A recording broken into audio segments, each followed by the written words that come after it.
Hello there. Welcome to yet another broadcast. Leadership Monday. It is. Leadership Monday. It is. And it's my pleasure to come to you once again with today's nugget on leadership. At Leadership Mondays, we hand a nugget or two to you that could help you to do leadership right. My name is Olatunji Sobodu, and this comes to you on the auspices of Emmet Leadership Academy. Emmet Leadership Academy. And last week I started on a subject I called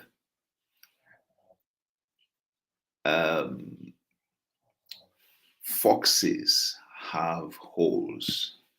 It was Foxes Have Holes. That was the caption that I used last week to deliver your nugget for that week. This week, I am following up on that same statement. And this week it is birds have holes. Birds have nests. Birds have nests. Now, it comes from a statement that Jesus made in Luke chapter 9, between verses 57 and 62. Jesus made that statement, and it was a profound statement. It was a most profound statement. And what transpired there was that someone came to him, ran to him, expressing with, enthusiasm, almost like youthful exuberance, saying, "Sir, I'm going to follow you anywhere you go, everywhere you go. I will follow you. I will follow you." Isn't that what every leader wants? That's what every leader wants. He said, "I will follow you everywhere." He seemed to be fully committed. He seemed to be eager and willing. What a wonderful follower that is likely to be, you would say. And so you would expect any leader to welcome that kind of follower warmly, excitedly into their hands, into their arms, a warm embrace extended. But Jesus didn't do that. Instead, Jesus said to him, he said, "Foxes have holes and birds have nests, but the Son of Man has nowhere to lay his head." But the Son of Man has nowhere to lay his head. So I'm speaking on the subject, birds have nests, the reality of leaders and followers. The reality of leaders and followers. Okay, the point that was predominant last week about foxes having holes is that foxes have a place to recoil back to run back to when the weather gets tough, when things get rough out there. There's a place to dash back to go and hide, to go and recuperate, to go and, seek a refuge. Foxes have holes. There's a place to hide. All right. But the Son of Man has nowhere to lay his head. But birds have nests, brings another perspective that I believe is worthy of you paying attention to. And that's the point I want to quickly make and drop with you. I feel that you are likely to need it sometime this week as you go about your leadership responsibility. What is it about birds of the air having nests? Primarily, what do birds do in their nests? It will strike you that birds keep their smaller ones in the nest and nurture them there. They don't immediately expose their newborns to the vagaries of life. They keep them somewhat secured, somewhat in a protected environment, somewhat, surrounded by warmth, and nurture them until they get to the point where they are exposed and they are allowed to fly or begin to attempt to fly, until they come into their own in terms of confidence. And so they can fly and then they can go around. And what does that tell us on the subject, on the responsibility of leadership? The Son of Man has nowhere to lay his head talks about the leader. The Son of Man, Jesus, was a leader. He was a leader of 12. And he was in the heat of that responsibility when he made this statement. He made this statement fully aware of his leadership role and responsibility. And here was somebody who was offering himself as a follower. And so he said, I will follow you, meaning that I am taking you as my leader. So this guy wanted a leader-follower relationship. He was asking to come under the leadership of Jesus. And, he said it with so much excitement. But you see, when it comes to following a leader, excitement doesn't quite cut it. It is good to be excited. It is good to be enthusiastic. But that does not equate commitment. That can be it can be born out of an initial euphoria. All right, yesterday I make the point that what tends to attract people are the paraphernalia of the office of the leader, certain privileges that the leader enjoys, the authority that the leader wields or commands. But today I am making the point, in addition, that the concept or that phrase, birds have nests, means that it's okay for you to follow me, but let's be clear about the terms. Let's be clear about what fellowship entails. Have an understanding of what true leadership involves. It said, if you are to follow me, I won't be able to offer you the comfort, the kind of environment in which birds nurture their young. There will be no nest where I will keep you to shield you from the vagaries of the day-to-day experiences of the leader. He was saying you must be ready to take the heat that the leader takes. You must be ready to grow up very quickly. That's one of the important implications of that.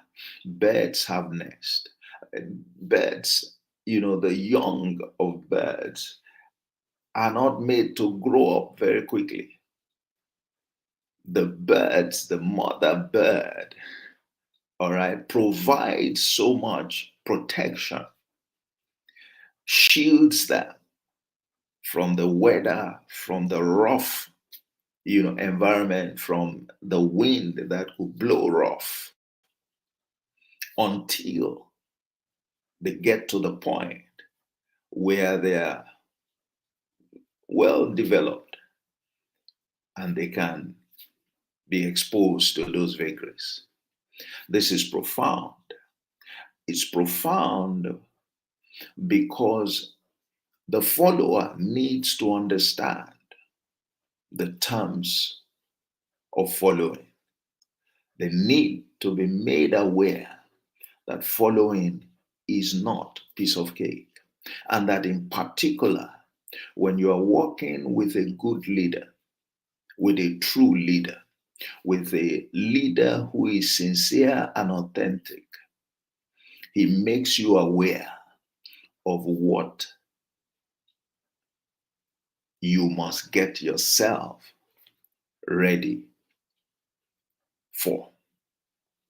The leader does not operate in a protected environment. The leader doesn't even know what next is going to come. The leader lives ready, flexible to ride through thick and thin, the calm and the rough. I mean, imagine, such was what transpired when Jesus was in the boat sleeping, and there was a huge storm. He was sleeping on the boat. In the short time that they had to travel from one location to the other, that's when he tried to catch some sleep. His schedule was very busy.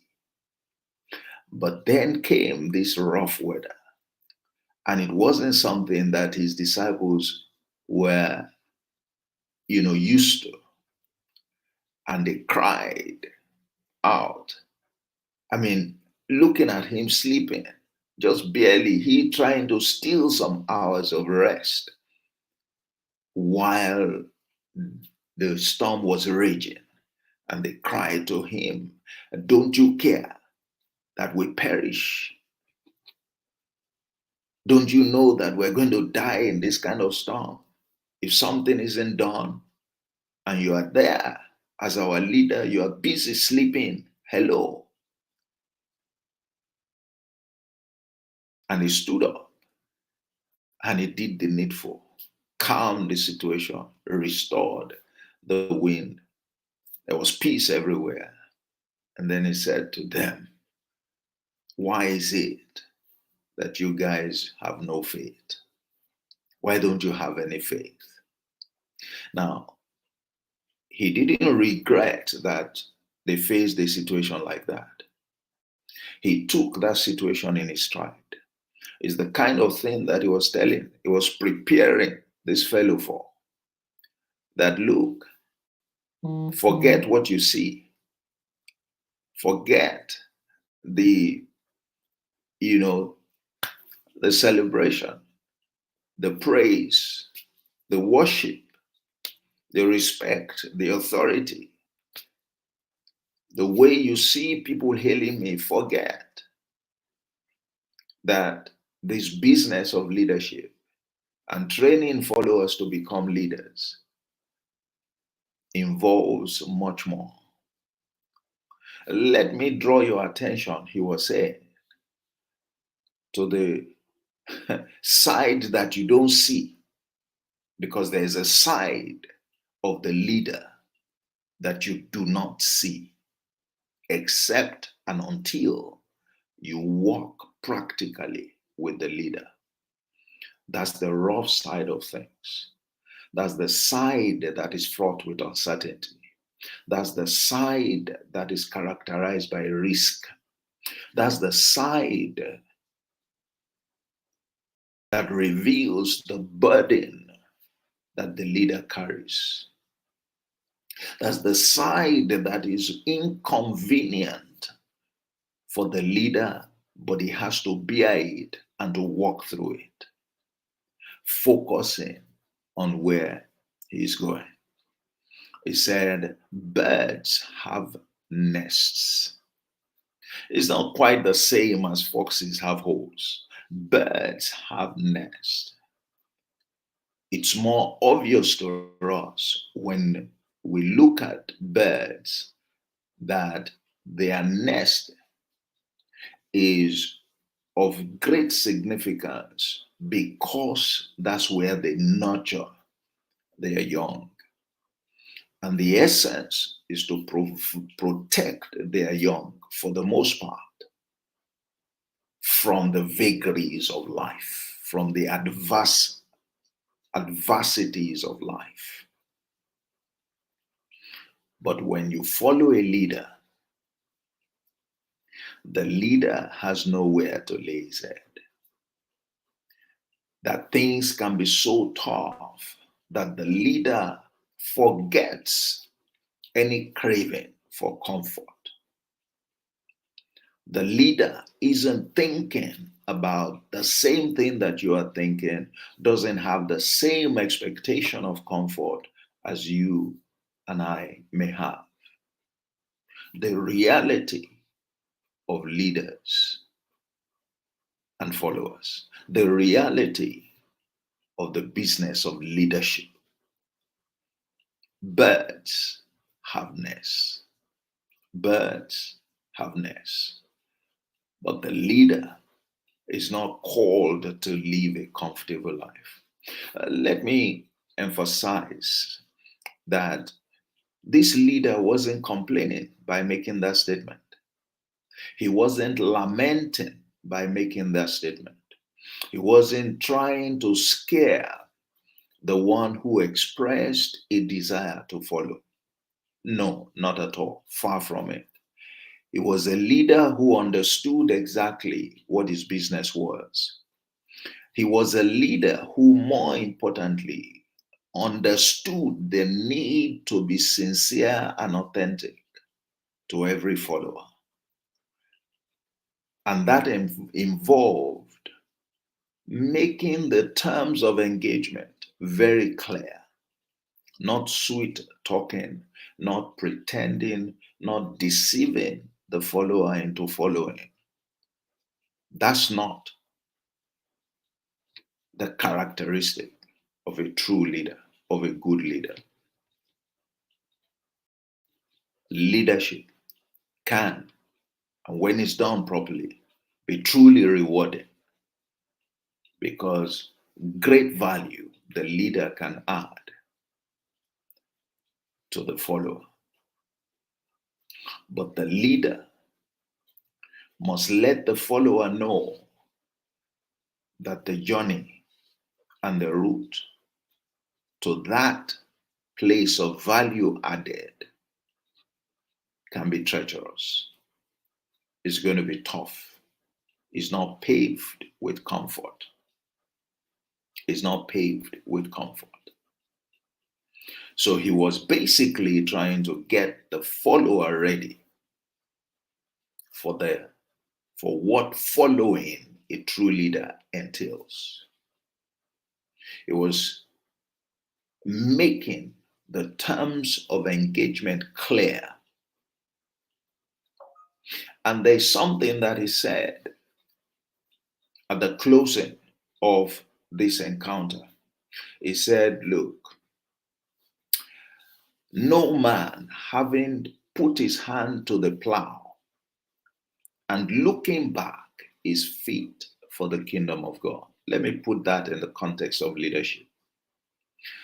It meant that no follower who has made a commitment, as this guy was trying to make, to follow a leader If he looks back, the leader is not fit to become a leader, is not fit to become a leader. He cannot become a leader if he reneges on his commitment to following a true leader. That may not be something that many of us want to hear, but it's a requirement for effective, for you to be trained into a good leader. When you find a good leader, understand that the life will be tough. Understand that you'll be challenged as you follow. Understand that there will be more uncomfortable times than comfortable times. Understand that demands will be made of you and himself. Demands will be made also of you by him that may be difficult for you to submit to. But you are under obligations once you've decided to follow, once you've committed to follow, and he is not engaging in a pure act of wickedness. You're under obligation to submit yourself to following, because it is the way to you also becoming a true leader. Without that commitment, you can't become a true leader. It is part of the training that everyone that grows to become, that develops to become a true leader, has to be subject himself or herself to, has to be subjected to by the leader. It comes with the territory. So a leader, as much as you desire, excited, committed followers, you must make them to understand the nature of what the journey is. You must. It's good for you to be on the same page, for both parties to have a clear understanding, so that you prevent a scenario where the follower, having laid their hands to the plow, having made that decision to follow you, will not turn back somewhere in the course of the journey. Because if they do, you would have wasted their time, they would have wasted their own time, and they won't grow to become the good leader that they ought to become. Why? Because you can't become a good leader without being ready, like the Son of Man, who has nowhere to lay his head, who is not looking for comfort all the way on the journey. You must be ready to bear what it takes. That's the reality of leaders, and that's the reality of followers. Please make your people, whoever is following you, whoever expresses a desire to follow you, that you like to be followed, that you are committed to doing leadership right in the life of every follower. But it is important that the follower must never, after they have committed, go back on their way, on their commitment, go back on their word. And the only reason that you prevent that is by making the terms of engagement very clear. The terms of engagement in this case is emphasizing that that journey is not quite the comfort that your followers expect. Is not quite the comfort that your followers expect. It's been Leadership Monday today, and we have been speaking on the subject birds have nests, the reality of leaders and followers. Birds have nests, the reality of leaders and followers, and my name remains Olatunji Sobodu, Emet Leadership Academy. So have a wonderful week doing leadership right. Have a wonderful week doing leadership right. Join me on Thursday for Leadership in 30 Minutes. There we'll be dealing with yet another important aspect of leadership, and it promises to be very exciting. It promises to be very exciting. It promises to be very exciting. I think I will actually be speaking on the subject of leading through leverage. Leading through leverage. You need leverage to be a strong and good leader. You need leverage. Without leverage, you would be a weak leader. So join me on Thursday. It is same time. I look forward to seeing you. But for today, we've been on the subject birds have nests, but the leader has no place to lay his head. God bless you. Enjoy the rest of your day and have a wonderful week. Bye bye.